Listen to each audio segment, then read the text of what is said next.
Whatever moves, kill it. Mow down any sort of figure that's an enemy, and do it in style. That's what light machine guns are all about. And while the Sawblade isn't exactly close to being a meta weapon at entry point, this gun takes the crown for being the most badass of the 11 in game. My name is Agent Kenshin. Welcome to episode 4 of the Weapon Reviews.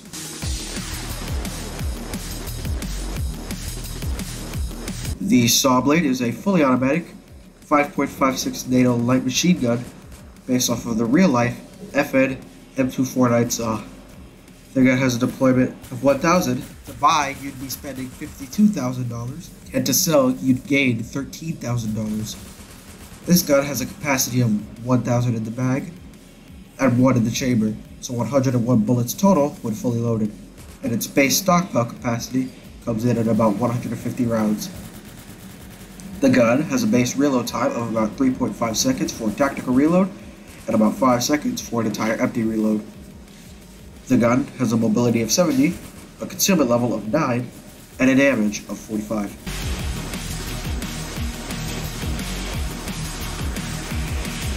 This gun doesn't come with a lot of attachments, and I'm sure it's also worth mentioning, none of those attachments are suppressors. Realistically speaking, suppressors would melt under the continuous fire of a light machine gun.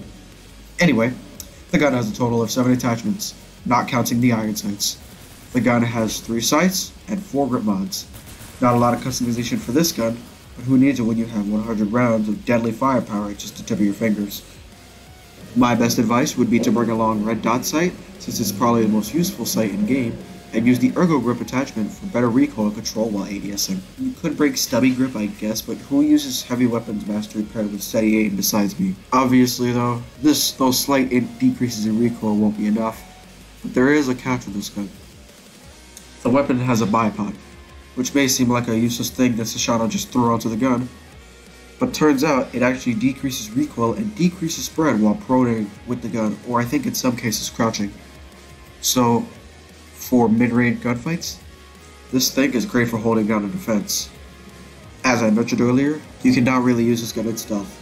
I say cannot really because there is technically a loophole for being able to visibly have the gun out without any guards detecting anything, and that's via the guard disguise on Financer and security disguise on SCRS. You still cannot suppress it, nor would it be realistic to suppress it, and you most definitely can't conceal it, no matter how hard you try. This gun in its own description mocks the idea of going stealth as a whole.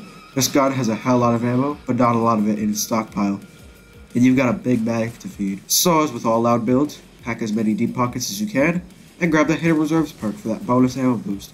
That will be more than necessary for this gun. I also highly recommend that you grab as many quick swap perks as you can, for this gun's reload speed can be devastatingly long, and also swipe as many conditioning perks as you can along the way, because this gun will absolutely shit on your mobility. I forgot to mention, this gun chamber is in the same ammo as the F57, and enemies will drop loads of those, as well as shredders and the Walmart brand shredders, aka juggernauts, will wield saw blades, so ammo can be recovered pretty easily. This gun is a close to mid-range combat gun, so I recommend personally to use this gun on Black Sight, Financer, Deposit to an extent, SCRS, and Black Dusk, as you're going to need a lot of ammo for this. The heavy weapons mastery perk will decrease movement penalty by 50% with all heavy weapons, and the heavy weapons training perks will increase damage for all heavy weapons by 10% per perk collected, up to 30%.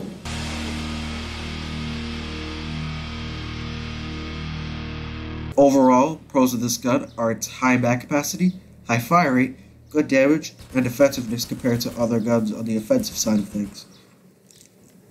Cons of this gun is its low stockpile capacity, how bad this gun fucks your mobility, slow reload speed, and also high threat, which I didn't mention earlier, but it's worth mentioning that you will be the giant red target of the team due to you having a 100 round light machine gun. Perks can fix most of these to make the gun better, but some things about this gun you'll just have to learn to live with. Me personally, I find that this is a very fun gun, but impractical in a couple of missions, and I don't see myself using it on every mission, but I do use this gun on some. Thank you all for watching. Agent Kenshin, out.